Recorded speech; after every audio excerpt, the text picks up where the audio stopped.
Welcome everyone to Platform IS family and thanks for such a great response on science and technology and environment videos। और आज मैं आपके लिए एक ऐसी ही इकोनॉमिक्स की वीडियो लेके आया हूँ। इस वीडियो में मेरा मेन एम है आपको ये बताना कि आपकी जो आज तक की एग्जिस्टिंग नॉलेज है इकोनॉमी या इकोनॉमिक सेक्शन की यूपीएससी प्रीलिम्स के लिए वो इनफ है आपको दूसरों से आगे निकालने के लिए। आपको 80 to 85% एक्यूरेसी आराम से मिल सकती है इकोनॉमिक्स के क्वेश्चन में। ठीक है, इस वीडियो को लास्ट तक देखिएगा। इसमें मैं ये प्रूव करने वाला हूं कि जो लास्ट 5 इयर्स में सबसे मुश्किल जो क्वेश्चन आए हैं उनको आप बहुत इजीली सॉल्व कर सकते हैं बशर्ते आप लॉजिक का यूज करें। ठीक है, ये नोट्स अवेलेबल हैं टेलीग्राम चैनल में प्लेटफॉर्म आईएएस के, लिंक जिसका डिस्क्रिप्शन में है। इस वीडियो को मैं शॉर्ट रखने वाला हूं क्योंकि आपका टाइम कम है और मेरा मेन एम रहेगा कि आपका कॉन्फिडेंस इतना हो इकोनॉमिक्स के लिए कि जिस तरह मैंने 3 बार फॉरेस्ट का प्रीलिम्स क्लियर किया है उसी तरह आप भी इस बार फॉरेस्ट का भी क्लियर करें। ठीक है, तो स्टार्ट करते हैं इस वीडियो को। इसमें आप देखोगे सबसे पहला क्वेश्चन 2022 में एक क्वेश्चन आया था रीर और नीर पे। सब लोग बोल रहे थे कि बड़ा ही मुश्किल क्वेश्चन है। ठीक है, लेकिन मुश्किल नहीं है। आपको कंफ्यूज नहीं होना है। सबसे पहला आपका काम है क्वेश्चन को पढ़ना। उसके बेसिस पे आपको ये डिसाइड सबसे पहले करना है कि मेरे को कितना पता है। आपको जितना पता है उसके बेसिस पे आपको पहले सोचना है उसके बारे में कि ये हो सकता है या नहीं हो सकता। इसमें आप एक चीज देखो, इसने बोला इंक्रीज इन नीर इंडिकेट्स एप्रिसिएशन ऑफ रूपी। सबसे पहली स्टेटमेंट में एक बात बताओ, एक्सचेंज रेट की ये बात कर रहा है, उसके आगे आप कोई भी टेक्निकल चीज लगा दो, अगर एक्सचेंज रेट इंप्रूव हो रही है तो रूपी तो अप्रिशिएट होगा ही होगा। ठीक है, उससे कोई फर्क नहीं पड़ता कि वो रीर है, नीर है, इफेक्टिव है, नॉन इफेक्टिव है। पहला स्टेटमेंट करेक्ट है। दूसरी बोल रहा है an increase in real effective exchange rate indicates an improvement in trade competitiveness. ये स्टेटमेंट रॉन्ग है क्योंकि एक्सचेंज रेट कोई भी हो अगर वो बढ़ेगी तो ट्रेड कॉम्पिटिटिवनेस घटेगी क्योंकि एक्सपोर्ट्स एक्सपेंसिव हो जाएंगे। थर्ड स्टेटमेंट की बात कर रहा है an increasing trend in domestic inflation relative to inflation in other countries is likely to cause an increasing divergence between NEER and REER. अब यहां पे आपको एक मिनिमल नॉलेज यूज करनी है। रियल और नॉमिनल का डिफरेंस, आपने रियल जीडीपी और नॉमिनल जीडीपी का डिफरेंस पता है आपको कि इन्फ्लेशन एडजस्टमेंट की बात होती है। अब ये एग्जैक्टली वही बोल रहा है कि अगर डोमेस्टिक और फॉरेन के बीच में इन्फ्लेशन का एक मतलब कि डिफरेंस आता है तो रीर और नीर के बीच में डिफरेंस बढ़ जाएगा। ठीक है, तो ये स्टेटमेंट लॉजिकल है। और एक चीज समझो आप, इससे ये भी क्लियरली बता रहा है इफेक्टिव का मतलब ये क्या कहना चाह रहा है। इफेक्टिव का मतलब ये कहना चाह रहा है कि ये एक्सचेंज रेट को मेजर कर रहा है relative to a basket of currencies या बास्केट ऑफ कंट्रीज। ठीक है, तो ये क्वेश्चन आप देखो इतना मुश्किल है, आपको नीर और रीर की डेफिनेशन नहीं चाहिए इसके लिए। Please try to understand. अब मैं नेक्स्ट मूव कौन करूंगा वहां पे भी आपको ये पता चलेगा कि आपकी जो एग्जिस्टिंग नॉलेज है, आपको ये चीजें जो मैंने बताई आपको ये पता थी, उससे आपका सॉल्व हो गया। अब आप इसमें रीड कर सकते हैं जो मैंने दिया है थम्स, ये जो मैंने दिया है rule of thumb, never fear complex terms in UPSC exam. और ये मैंने पूरा का पूरा एक्सप्लेन किया सिंपल वर्ड्स में। आपको पीडीएफ मिल जाएगी ये डिस्क्रिप्शन में टेलीग्राम चैनल के लिंक में। डिटेल एक्सप्लेनेशन मैंने बता दी है जो कि academically is good but at this time it is more beneficial to understand things and जो छोटी छोटी चीजें उनको रिवाइज करना, उसके लिए मैंने परचेसिंग पावर पैरिटी का यहाँ पे बता दिया है। ठीक है, अब मैं नेक्स्ट एग्जांपल पे मूव करने वाला हूं इसी जैसा। Indian government bond yields are influenced by which of the following. ठीक है, हम 3 ऑप्शन नहीं पढ़ने वाले। सबसे पहले तो हम ये जानेंगे कि भाई इंडियन गवर्नमेंट बॉन्ड यील्ड्स, ठीक है, ये इन्फ्लुएंस्ड, एक चीज ध्यान रखना, इसने नहीं बोला इंक्रीज डिक्रीज कम ज्यादा, इसने बोला सिर्फ इन्फ्लुएंस की बात है। अब एक चीज सोचो, मान लेते हैं आपको बॉन्ड के बारे में कुछ नहीं पता, आपको ये नहीं पता यील्ड क्या होती है, जो कि असल में कॉम्प्लेक्स कॉन्सेप्ट है। लेकिन आप एक चीज बताओ, आपको पता है कि गवर्नमेंट बॉन्ड एक इन्वेस्टमेंट व्हीकल है, इन्वेस्टमेंट का तरीका है। ठीक है, और इस यील्ड क्या हो सकती है, या तो इन्वर्सली प्रोपोर्शनल होगी या फिर डायरेक्टली प्रोपोर्शनल होगी, लेकिन डेफिनेटली वो एक तरह के जैसे कि हमें डिपॉजिट पे इंटरेस्ट मिलता है उस तरह की कोई चीज होगी। यील्ड का मतलब आप वर्ड से ही समझ सकते हो। और अब हमें ये पता करने की जरूरत नहीं है कि वो डायरेक्टली है या इन्वर्सली प्रोपोर्शनल, हमें ये पता होना चाहिए कि बस वो एक इंटरेस्ट जैसा एक मतलब कि एक कॉन्सेप्ट है। उसके बाद इकोनॉमी में आपको बस ये देखना है इन ऑप्शंस में से कौन कौन सी चीज इकोनॉमी में इंटरेस्ट रेट को अफेक्ट कर सकती है। और आप ये देखोगे actions of United states federal reserve, actions of reserve bank of India, investment and short short term interest rates, ये तीनों चीज़ें इंटरेस्ट रेट को अफेक्ट करेंगी। अगर ये अफेक्ट करेंगी इंटरेस्ट रेट को तो गवर्नमेंट बॉन्ड यील्ड को अफेक्ट करेंगी। ठीक है, आपको इसमें कॉम्प्लेक्स गवर्नमेंट बॉन्ड यील्ड का कॉन्सेप्ट नहीं पता होना चाहिए। प्लीज ट्राई टू अंडरस्टैंड, इतने इजी होते हैं। Just you have to have the confidence. I always had that kind of confidence. ठीक है, उसकी रीजन था कि मैं कभी भी मतलब एक बार मैंने फेल किया था, 5 बार मैंने पास किया था और 3 बार मैंने फॉरेस्ट भी क्लियर की थी, क्योंकि कभी भी मैं इकोनॉमिक्स को रटता नहीं था, सिर्फ और सिर्फ लॉजिक से समझने की कोशिश करता था और जितनी मेरी नॉलेज है उसको मैं कॉन्फिडेंटली अप्लाई करता था। इससे रिलेटेड इंपॉर्टेंट है आपके लिए पीडीएफ, क्योंकि इसमें जो है मैंने ये बहुत ही सिंपल भाषा में बॉन्ड वगैरह एक्सप्लेन किया है और उससे रिलेटेड जो भी एआईएफ वगैरह, catastrophe bond, shadow banking, zero coupon bond, call money, ये सब एक्सप्लेन किया है। ठीक है, नेक्स्ट आता है, अब ये जो हमने अभी तक डिस्कस किए थे ये मैक्रो इकोनॉमिक्स के थे। अब यूपीएससी माइक्रो इकोनॉमिक्स पे भी पूछ रहा है और believe me micro economics is even easier than macro economics. इस क्वेश्चन को देखते हैं। Other things remaining unchange, market demand for a good might increase, inferior, complement, substitute, just go with the word. जाते हैं अब, इट्स प्राइस फॉल। किसी भी चीज का प्राइस फॉल करेगा तो उसकी डिमांड डेफिनेटली इंक्रीज करेगी। ठीक है, नॉर्मल गुड का, जिसको हम बोलते हैं नॉर्मल, जो हम हर चीज में पढ़ते हैं। प्राइस, इफ ये बोल रहा है other things remain market demand, which of the following statements are correct? Demand for a good might increase if the price of its substitute increase. एक बात बताओ, अगर जियो के चार्जेस बढ़ जाएंगे डेटा के तो एयरटेल की डिमांड बढ़ेगी ना, क्योंकि लोग क्या चाहेंगे कि जियो को छोड़ के अब एयरटेल पे जाएं। First statement is correct. Price of its complement increases, तो उसकी डिमांड इंक्रीज होगी क्या? एक बात बताओ, मान लो मेरे को सेमीकंडक्टर बनाने के लिए क्या कहते हैं, मान लो प्लेटिनम चाहिए या फिर कोई भी ऐसा सब्सटेंस है, मतलब कि एलिमेंट है जो मेरे को चाहिए, निकल मान लेते हैं। अगर मान लो निकल की जो है प्राइस बढ़ रहा है, कॉम्प्लीमेंट मतलब होता है ना कि किसी भी चीज को बनाने के लिए जो उसके में यूज हो रहा है। अगर मान लो निकल का प्राइस बढ़ रहा है तो चिप्स का क्या होगा? प्राइस बढ़ेगा ना। अगर प्राइस बढ़ेगा तो उसकी डिमांड डिक्रीज होगी ना। हरी भाषा में तो second statement will be wrong. ठीक है, the good is an inferior good and the income of the consumer increases.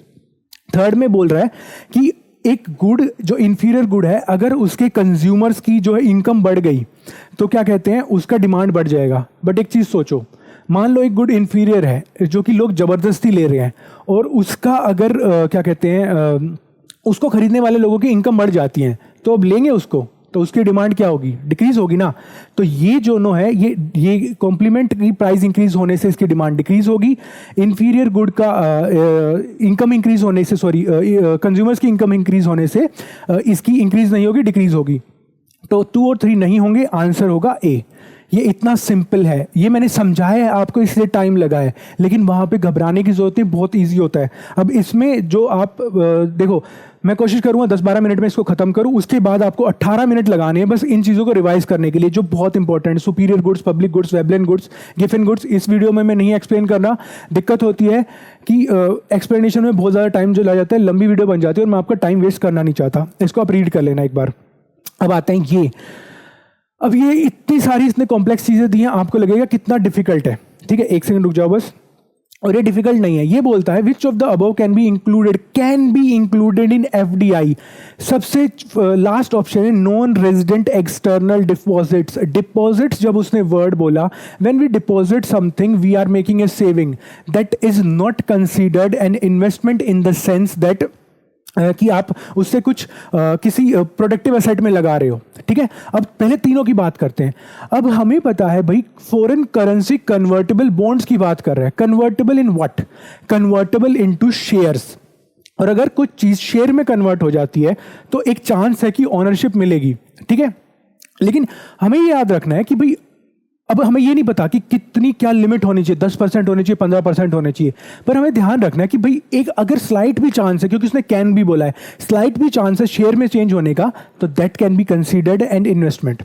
फिर बोलता है फॉरेन डायरेक्ट इन्वेस्टमेंट, क्योंकि ओनरशिप आ गई। और फॉरेन डायरेक्ट इन्वेस्टमेंट में एक डिस्टिंक्शन क्या होती है कि एफडीआई में एक तरह की ओनरशिप होनी चाहिए जो इन्वेस्ट कर रहा है उसके पास।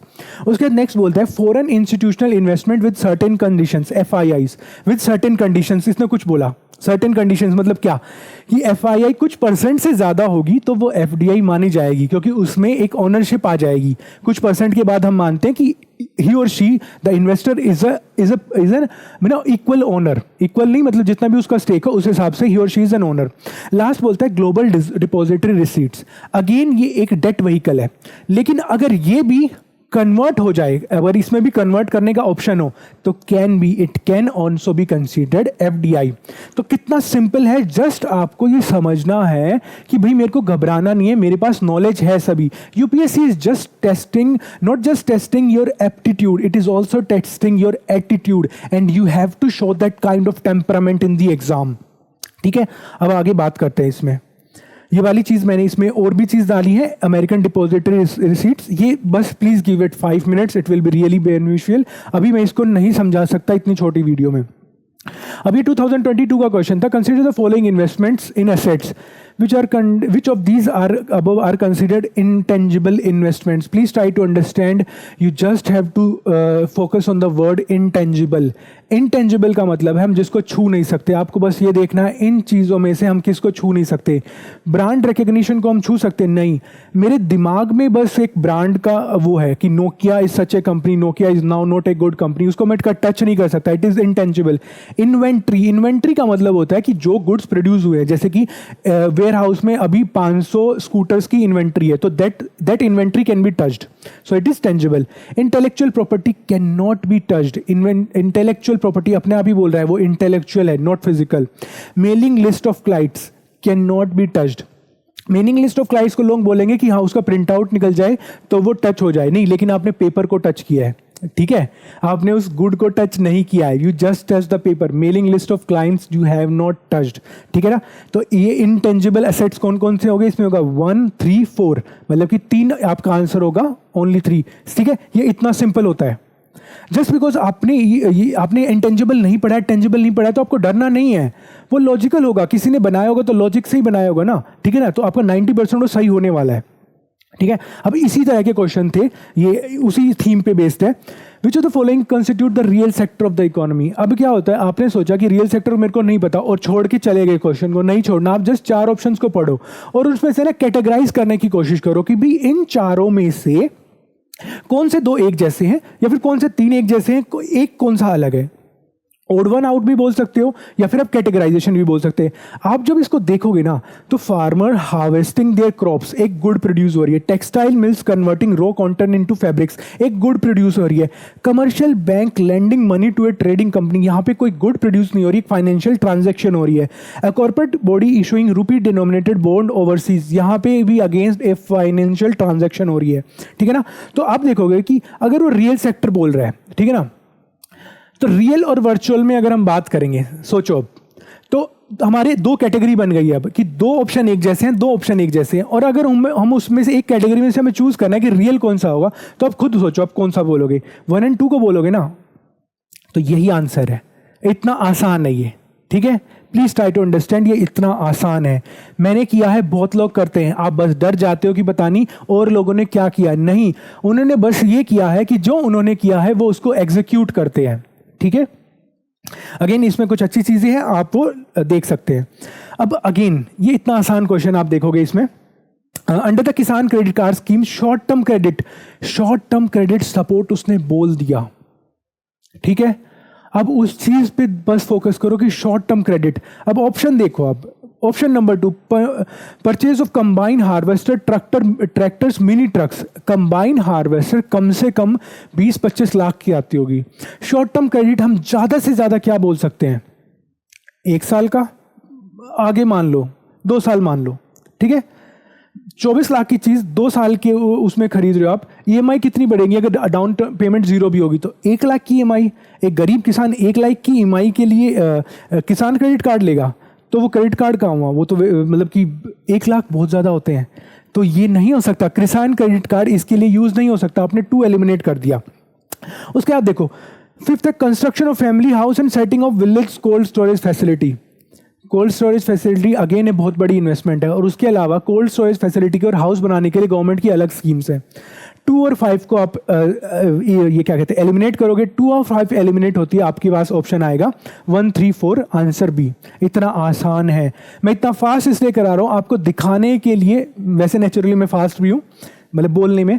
तो लेकिन मैं आपको इसलिए करा रहा हूँ इतना फास्ट ताकि आपको कॉन्फिडेंस आए कि हाँ देखो कितना आसान है, ठीक है ना, इतना जल्दी, ठीक है। उसके बाद हम बात करते हैं अगेन, ये 8th लास्ट है ये, ठीक है। अब इसको देखो, in India which of the following can be considered a public investment in agriculture. Again, the term is important, public investment. Whenever you make an investment, you expect a return. If there is no return from that, there is no return, expectation of a return, then you do not consider it as an investment. ठीक है। अब देखो, fixing minimum support price for agriculture produce of all crops, ये एक subsidy है, ये investment नहीं है। आप इसको डायरेक्टली इसको एलिमिनेट कर सकते हो। Computerization of primary agriculture credit societies, this is an investment, you need to understand. हम डिजिटली उनको ज़्यादा सक्षम बनाने की कोशिश कर रहे हैं, हम एक कैपिटल इन्वेस्टमेंट कर रहे हैं, ठीक है। सोशल कैपिटल डेवलपमेंट, ये खुद में ही कैपिटल बोल रहा है, तो ये पब्लिक इन्वेस्टमेंट है। Free electricity supply to farmers, ठीक है, ये इन्वेस्टमेंट नहीं है, इसमें कई बार रिटर्न से ज़्यादा नुकसान होने वाला है। तो हमारा 1 गया, 3 गया, ठीक है। उसके बाद बोल रहा है waiver of agriculture loan by banking system. अब इसमें देखोगे जो भी एक है, फर्स्ट ऑप्शन है मिनिमम सपोर्ट प्राइस, बहुत लोग क्या कहते हैं उसका विरोध करते हैं। फ्री इलेक्ट्रिसिटी टू फार्मर्स, उसका विरोध करते हैं। वेवर ऑफ एग्रीकल्चर लोन्स, उसका विरोध करते हैं। एक तरह से कैटेगरी बन गई ना कि ये 3 यार एक जैसे लग रहे हैं, है ना। अगर आपने ये पहचान लिया तो आपका काम हो गया, वहीं के वही ऑप्शन है। आंसर आप सी देखोगे 2, 3, 6, ठीक है ना, 1, 3, 5 उसने हटा दिया, ठीक है। ये पब्लिक इन्वेस्टमेंट नहीं कंसीडर कर सकते। तो जो हमने अभी इसमें देखा है इतनी फास्ट नीर रीर के बारे में देखा, गवर्नमेंट बॉन्ड यील्ड्स के बारे में देखा, किसान क्रेडिट कार्ड के बारे में देखा, रियल सेक्टर के बारे में देखा, हमने इंटेंजिबल एसेट्स के बारे में देखा, ये चीज़ें हमने देखी हैं। आपको ये बस इम्प्लीमेंट करनी है throughout the paper. You need to understand कि इस लिमिटेड टाइम में आपका मेन जो पर्पस होना चाहिए वो होना चाहिए अपने कॉन्फिडेंस को हाई रखना, ठीक है। आपके पास, believe me, you have the all the knowledge in the world to crack this exam.